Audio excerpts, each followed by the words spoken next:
इस वीडियो में देखेंगे दीक्षा। ये कक्षा 7 की हिंदी की पुस्तक है। तो बच्चों, आज हम लोग जो है पाठ 16 की चर्चा करेंगे, क्या निराश हुआ जाए। तो ये बच्चों एक निबंध है और इसमें सबसे पहले हम इस निबंध को पढ़ेंगे और पढ़ने के बाद जो है हम इसके एक्सरसाइज यानी इसके अभ्यास प्रश्न देखेंगे इसी वीडियो में। तो जिससे कि हमें इसके जो एक्सरसाइज है वो आसानी से उनके उत्तर जो है अभ्यास के जो प्रश्न दिए गए हैं, अभ्यास में जो प्रश्न दिए गए हैं उनके उत्तर आसानी से समझ में आ जाए और आपको अलग से बुक उठाने की ज़रूरत नहीं पड़ेगी वीडियो देखने के बाद। तो आइए बच्चों शुरू करते हैं पाठ 16, क्या निराश हुआ जाए। प्रस्तुत निबंध में निबंधकार ने निराशा के स्थान पर सदैव आशावान रहने की प्रेरणा दी है। अब इसके बाद हम बच्चों पाठ को शुरू करते हैं। मेरा मन कभी कभी बैठ जाता है। समाचार पत्रों में ठगी, डकैती, चोरी, तस्करी और भ्रष्टाचार भरे रहते हैं। आरोप प्रत्यारोप का कुछ ऐसा वातावरण बन गया है कि लगता है देश में कोई ईमानदार आदमी ही नहीं रह गया है। हर व्यक्ति संदेह की दृष्टि से देखा जा रहा है। जो जितने ऊंचे पद पर है उसमें उतने ही अधिक दोष दिखाए जाते हैं। एक बहुत बड़े आदमी ने मुझसे एक बार कहा कि इस समय सुखी वही है जो कुछ नहीं करता। जो कुछ भी करेगा उसमें लोग दोष खोजने लगेंगे, उसके सारे गुण भुला दिए जाएंगे और दोषों को बढ़ा चढ़ाकर दिखाया जाने लगेगा। दोष किसमें नहीं होते, यही कारण है कि हर आदमी दोषी अधिक दिख रहा है, गुणी कम या बिल्कुल ही नहीं। स्थिति अगर ऐसी है तो निश्चय ही चिंता का विषय है। क्या यही भारतवर्ष है जिसका सपना तिलक और गांधी ने देखा? रविन्द्रनाथ ठाकुर और मदन मोहन मालवीय का महान संस्कृति सभ्य भारतवर्ष किस अतीत के गह्वर में डूब गया? आर्य और द्रविड़, हिंदू और मुसलमान, यूरोपीय और भारतीय आदर्शों की मिलन भूमि मानव महासमुद्र क्या सूख ही गया? मेरा मन कहता है ऐसा हो नहीं सकता। हमारे महान मनीषियों के सपनों का भारत है और रहेगा। यह सही है कि इन दिनों कुछ ऐसा माहौल बना है कि ईमानदारी से मेहनत करके जीविका चलाने वाले निरीह और भोले भाले श्रमजीवी पिस रहे हैं और झूठ तथा फरेब का रोजगार करने वाले फल फूल रहे हैं। ईमानदारी को मूर्खता का पर्याय समझा जाने लगा है। सच्चाई केवल भीरू और बेबस लोगों के हिस्से पड़ी है।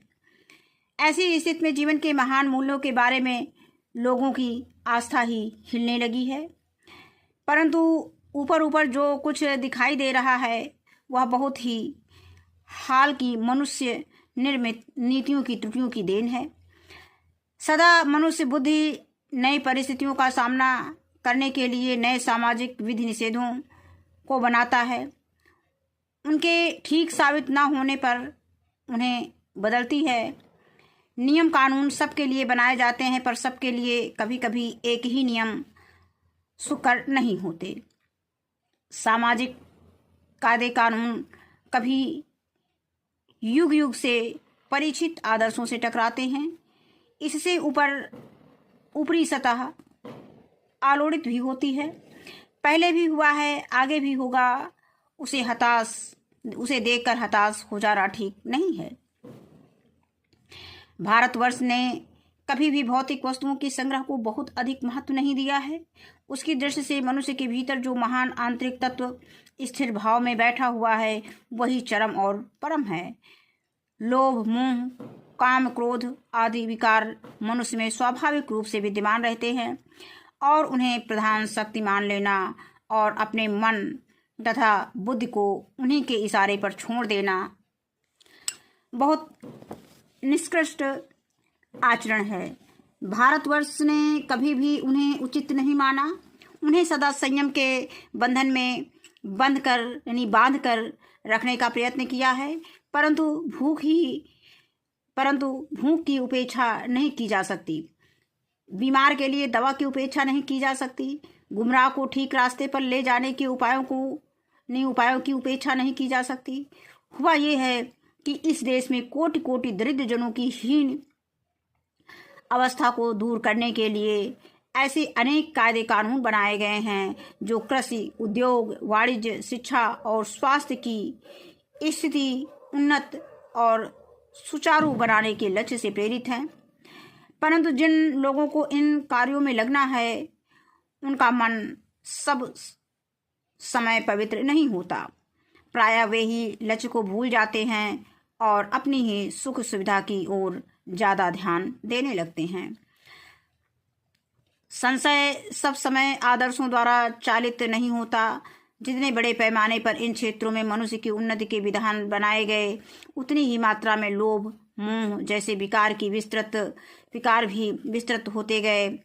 लक्ष्य की बात भूल गए, आदर्शों को मजाक का विषय बनाया गया और संयम की दकियानूसी मान लिया गया। यानी संयम को क्या मान लिया गया? दकियानूसी मान लिया गया।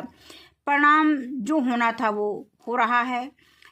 यह कुछ थोड़े से लोगों के बढ़ते हुए क्षोभ का नतीजा है।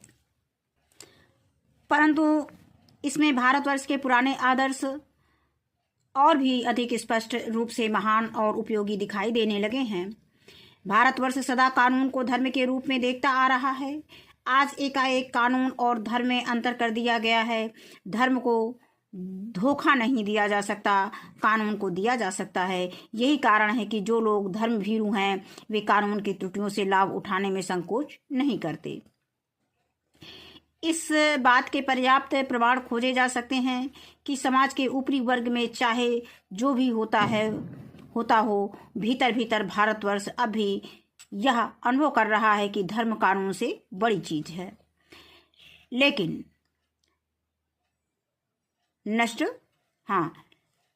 धर्म कानून से बड़ी चीज है। अभी सेवा, ईमानदारी, सच्चाई और आध्यात्मिकता के मूल्य बने हुए हैं। वे दब अवश्य गए हैं लेकिन नष्ट नहीं हुए हैं। आज भी वह मनुष्य से प्रेम करता है, महिलाओं का सम्मान करता है, झूठ और चोरी को गलत समझता है, दूसरों को पीड़ा पहुंचाने को पाप समझता है। हर आदमी अपने व्यक्तिगत जीवन में इस बात का अनुभव करता है। समाचार पत्रों में जो भ्रष्टाचार के प्रति इतना आक्रोश है वह यही साबित करता है कि हम ऐसी चीज़ों को गलत समझते हैं और समाज में उन तत्वों की प्रतिष्ठा कम करना चाहते हैं जो गलत तरीके से धन या मान संग्रह करते हैं। दोषों का पर्दाफाश करना बुरी बात नहीं है। बुराई यह मालूम होती है कि किसी के आचरण के गलत पक्ष को उद्घाटित करके उसमें रस लिया जाता है और दोषाद्घाटन को एकमात्र कर्तव्य मान लिया जाता है। बुराई में रस लेना बुरी बात है, अच्छाई में उतना ही रस लेकर उजागर न करना और बुरी बात है। सैकड़ों घटनाएं ऐसी घटती हैं जिन्हें उजागर करने में लोक चित्त में अच्छाई के प्रति अच्छी भावना जगती है। एक बार रेलवे स्टेशन पर टिकट लेते हुए गलती से मैंने 10 की बजाय 100 रुपए का नोट दिया और मैं जल्दी गाड़ी में बैठ गया। थोड़ी देर में टिकट बाबू उन दिनों के सेकंड क्लास के डिब्बे में हर आदमी का चेहरा पहचानता हुआ उपस्थित हुआ। उसने मुझे पहचान लिया और बड़ी विनम्रता के साथ मेरे हाथ में 90 रुपए रख दिए और बोला, यह बहुत गलती हो गई थी, आपने भी नहीं देखा, मैंने भी नहीं देखा। उसके चेहरे पर विचित्र संतोष की गरिमा थी। मैं चकित रह गया। कैसे कहूँ कि सच्चाई और ईमानदारी लुप्त हो गई है। वैसे अनेक अवांछित घटनाएं भी हुई हैं, परंतु यह एक घटना ठगी और वंचना की अनेक घटनाओं से अधिक शक्तिशाली है। एक बार मैं बस में यात्रा कर रहा था। मेरे साथ मेरी पत्नी और 3 बच्चे भी थे। बस में कुछ खराबी थी, रुक कर चलते थे। गंतव्य में से कोई 8 किलोमीटर पहले ही एक निर्जन सुनसान बस स्थान में बस ने जवाब दे दिया। रात के कोई 10 बजे होंगे। बस में यात्री घबरा गए। कंडक्टर उतर गया और एक साइकिल लेकर चलता बना। लोगों को संदेह हो गया कि हमें धोखा दिया जा रहा है। बस में बैठे लोगों ने तरह तरह की बातें शुरू कर दी। किसी ने कहा यहाँ डकैती होती है। 2 दिन पहले इसी तरह एक बस को लूटा गया था। परिवार सहित अकेला मैं ही था। बच्चे पानी पानी चिल्ला रहे थे। पानी का कहीं ठिकाना ना था और हाँ, ऊपर से आदमियों का डर समा गया था। कुछ नौजवानों ने ड्राइवर को पकड़कर मारने पीटने का हिसाब बनाया। ड्राइवर के चेहरे पर हवाइयाँ उड़ने लगी। लोगों ने उसे पकड़ लिया। वह बड़े कातर ढंग से मेरी ओर देखने लगा। हम लोग बस का कोई उपाय कर रहे हैं, बचाइए, ये लोग मारेंगे। डर तो मेरे मन में भी था, पर उसकी कातर मुद्रा देखकर मैंने यात्रियों को समझाया कि मारना ठीक नहीं है, परंतु यात्री इतने घबरा गए कि मेरी बात सुनने को तैयार नहीं हुए। कहने लगे कि इसकी बातों में मत आइए, धोखा दे रहा है। कंडक्टर को पहले ही डाकुओं के यहाँ भेज दिया है। मैं भी बहुत भयभीत था, पर ड्राइवर को किसी तरह मारपीट से बचाया। 1.5-2 घंटे बीत गए। मेरे बच्चे भोजन और पानी के लिए व्याकुल थे। मेरी और पत्नी की हालत बुरी थी। लोगों ने ड्राइवर को मारा तो नहीं, पर उसे बस से उतार कर एक जगह घेर कर रखा। कोई भी दुर्घटना होती है तो ड्राइवर को समाप्त कर देना उन्हें उचित जान पड़ा। मेरे गिड़गिड़ाने का कोई विशेष असर नहीं पड़ा। इसी समय क्या देखता हूँ कि एक खाली बस चली आ रही है और उस पर हमारा बस कंडक्टर भी बैठा हुआ है। उसने आते ही कहा, अड्डे से नई बस लाया हूँ, इस पर बैठिए, वह बस चलाने लायक नहीं है। फिर मेरे पास एक लोटे में पानी और थोड़ा सा दूध लेकर आया और बोला, पंडित जी, बच्चों का रोना मुझसे देखा नहीं गया, वही दूध मिल गया, थोड़ा लेता आया। यात्रियों में फिर जान आई। सब ने उसे धन्यवाद दिया, ड्राइवर से माफ़ी मांगी और 12 बजे से पहले ही सब लोग बस अड्डे पहुँच गए। कैसे कहूँ कि मनुष्यता एकदम समाप्त हो गई। कैसे कहूँ कि लोगों में दया माया रही नहीं गई। जीवन में जाने कितनी ऐसी दुर्घटनाएं हुई हैं जिन्हें मैं भूल नहीं सकता। ठगा भी गया हूँ, धोखा भी खाया हूँ, परंतु बहुत कम स्थलों पर विश्वासघात नाम की चीज़ मिलती है। केवल उन्हीं बातों का हिसाब रखो जिनमें धोखा खाया है। जो जीवन कष्टकर हो जाएगा तो जीवन कष्टकर हो जाएगा, परंतु ऐसी घटनाएं भी बहुत कम नहीं हैं जब लोगों ने अकारण ही सहायता की है, निराश मन को ढाढ़स दिया है और हिम्मत बढ़ाई है। कविवर रविन्द्रनाथ ठाकुर ने अपने प्रार्थना गीत में भगवान से प्रार्थना की थी कि संसार में केवल नुकसान ही उठाना पड़े, धोखा ही खाना पड़े, तो ऐसे अवसरों पर भी हे प्रभु मुझे ऐसी शक्ति दो कि मैं तुम्हारे ऊपर संदेह न करूं। मनुष्य की बनाई विधियां गलत नतीजे पर पहुंच रही हैं तो उन्हें बदलना होगा। वस्तुतः आए दिन इन्हें बदला ही जा रहा है, लेकिन अब भी आशा की ज्योति बुझी नहीं है। महान भारतवर्ष को पाने की संभावना बनी हुई है, बनी रहेगी। मेरे मन निराश होने की जरूरत नहीं है। ये बच्चों कहानी जो है, निबंध जो है, ये हजारी प्रसाद द्विवेदी ने लिखा है। वो जो हजारी प्रसाद द्विवेदी के बारे में बताया गया है कि जो ये पद्म भूषण से सम्मानित हजारी प्रसाद द्विवेदी का चित्र दिया गया है। बच्चों, पद्म भूषण से सम्मानित हजारी प्रसाद द्विवेदी का जन्म 19 अगस्त सन 1907 ईस्वी में बलिया के आरत दुबे का छपरा यानी ओझवलिया नामक गांव में हुआ था। काशी हिंदू विश्वविद्यालय से ज्योतिष में आचार्य परीक्षा उत्तीर्ण करने के पश्चात ये शांति निकेतन में हिंदी के प्राध्यापक नियुक्त हुए। फिर काशी हिंदू विश्वविद्यालय एवं छत्तीसगढ़ विश्वविद्यालय और चंडीगढ़ विश्वविद्यालय में हिंदी विभाग के अध्यक्ष रहे। द्विवेदी जी हिंदी के सर्वश्रेष्ठ निबंधकारों, समीक्षकों और सांस्कृतिक उपन्यासकारों में से एक हैं। कबीर हिंदी साहित्य की भूमिका, सूर साहित्य, हिंदी साहित्य का आदिकाल, बाणभट्ट की आत्मकथा, चारुचंद्र लेख, अनाम दास का पोथा, अशोक के फूल, कुटुज आदि इनकी प्रसिद्ध ग्रंथ हैं। इनकी रचनाओं में भारतीय संस्कृति और जीवन मूल्यों की गहरी झांकी है। इनका निधन 19 मई सन 1979 यानी 19 मई सन 1979 ईस्वी को हुआ। अब बच्चों इसका शब्दार्थ देख लेते हैं। तो गह्वर मीन होता है बच्चों, गह्वर शब्द आया था तो गह्वर मीन होता है बच्चों गुफा। मनीषी मीन होता है विचारक यानी विद्वान कह सकते हो। और भीरू मीन होता है डरपोक। और निरीह मीन होता है असहाय यानी बेचारा। आस्था मीन होता है विश्वास। विधि निषेध मीन होता है करने और न करने के नियम। आलोड़ित मीन होता है उथल पुथल और हिलोरे लेता हुआ, यानी हिलोरे लेता हुआ या उथल पुथल कह सकते हो। और विकार मीन होता है दोष। और दकियानूसी मीन होता है पुराने विचारों से चिपका रहने वाला, यानी पुरातन पंथी हो गया। और पर्दाफाश करना यानी भेद खोलना। दोषोद्घाटन मीन होता है बुराइयां बताना। अवांछित मीन होता है अनचाहा। कातर मुद्रा मीन डरा हुआ रूप। और वंचना मीन होता है धूर्तता। विश्वासघात मीन होता है विश्वास में धोखा। जवाब दे देना यानी खराब हो जाना। हिसाब बनाना यानी योजना बनाना। चेहरे पर हवाइयां उड़ना यानी डर जाना। गंतव्य यानी जहां किसी को जाना हो।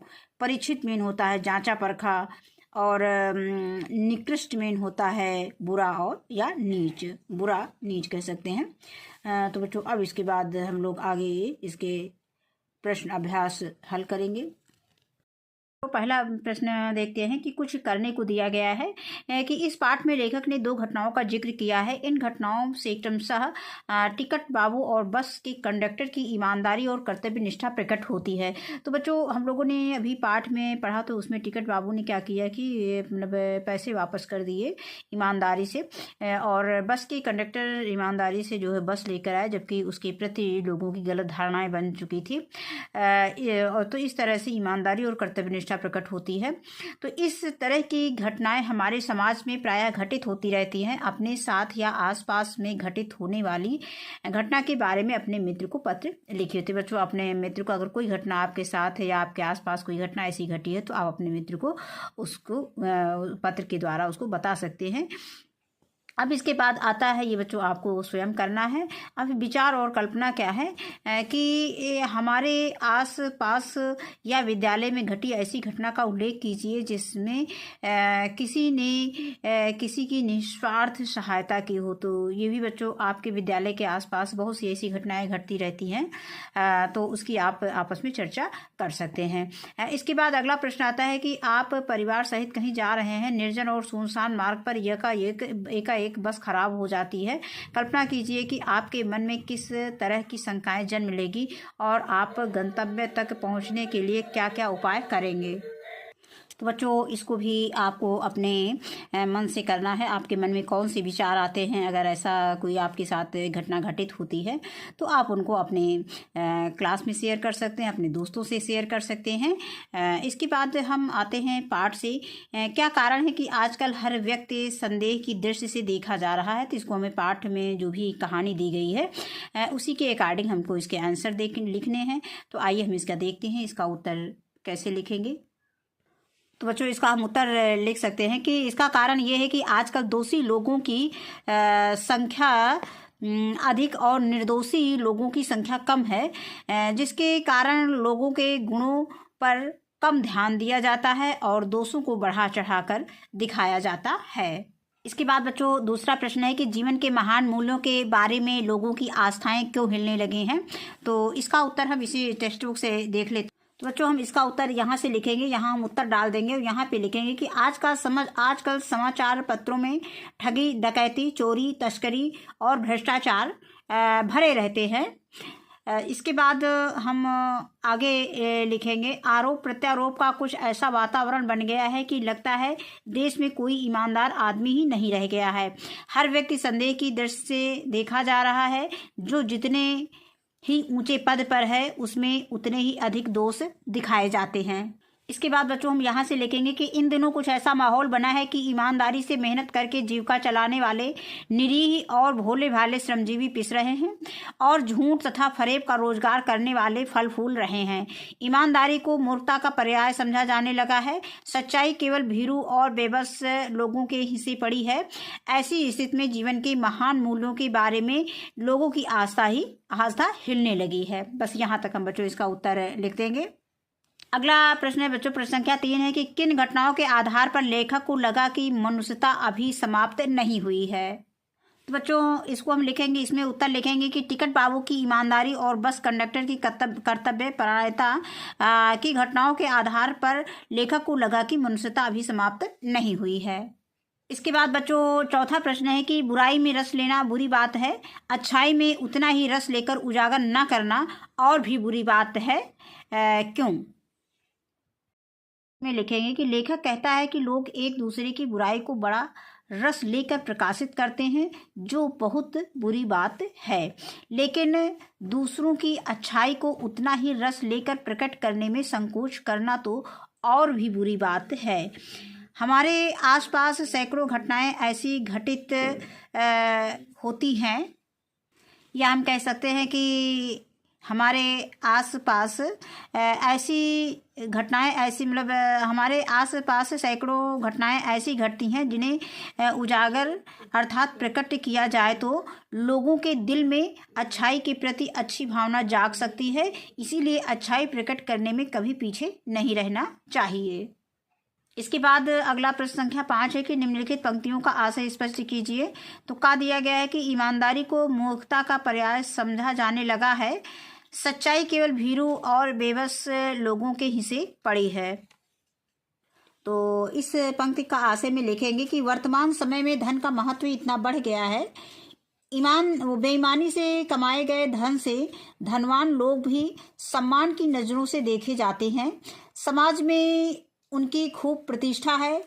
फलतः लोग चालाकी से, बेईमानी से धन कमाने में लगे हैं। जो ईमानदार बने रहने की कोशिश करता है, समाज उसे मूर्ख समझता है, क्योंकि उसके पास धन का अभाव होता है, अर्थात धन की कमी होती है। सच्चाई का पालन करने वाले वास्तव में बेबस लोग ही हैं, यानी जो गलत कार्य करने से डरते हैं या जिनके पास गलत तरीके से धन कमाने का कोई रास्ता नहीं है, वही सच्चे और ईमानदार बने हुए हैं। इसके बाद प्रश्न संख्या 5 का खा है कि केवल उन्हीं बातों का हिसाब रखो जिनमें धोखा खाया है, तो जीवन कष्टकर हो जाएगा। तो इस पंक्ति का आशय देखते हैं। तो इस पंक्ति के आशय उत्तर लिख लेंगे, पंक्ति का आशय हेडिंग डाल लेंगे। यदि हम केवल जीवन में उन्हीं बातों को ध्यान में रखें जिनमें हमारे साथ धोखा हुआ है या हमें किसी तरह से कष्ट पहुंचाई गई हो, तो हमारा जीवन कष्टकर हो जाएगा। ऐसे में हम जीवन का आनंद नहीं ले सकेंगे और अतीत की बुरी घटनाओं की याद में उलझे रहेंगे। इसका आशय ये है कि हमें नकारात्मक घटनाओं पर अपना ध्यान केंद्रित नहीं करना चाहिए, बल्कि जीवन में घटने वाली सकारात्मक घटनाओं से आशान्वित होना चाहिए। इसके बाद अगला है गा है, पंक्ति दी गई है। इस पंक्ति का भी आशय स्पष्ट करना है कि भूख की उपेक्षा नहीं की जा सकती, बीमार के लिए दवा की उपेक्षा नहीं की जा सकती। यानी कह रहे हैं कि भूख की उपेक्षा नहीं की जा सकती, बीमार के लिए दवा की उपेक्षा नहीं की जा सकती। तो इसके उत्तर में लिखेंगे कि पंक्ति का आशय, फिर लिखेंगे कि हमारे देश में भौतिक वस्तुओं के संग्रह और लोभ, मोह, क्रोध जैसे विकारों को महत्व नहीं दिया गया है, लेकिन यदि कोई व्यक्ति भूखा है तो उसे अपने लिए भोजन जुटाने का उपाय करना ही पड़ेगा। वैसे ही यदि कोई व्यक्ति बीमार है तो वह बीमारी की उपेक्षा नहीं कर सकता, उसे हर हाल में दवा चाहिए।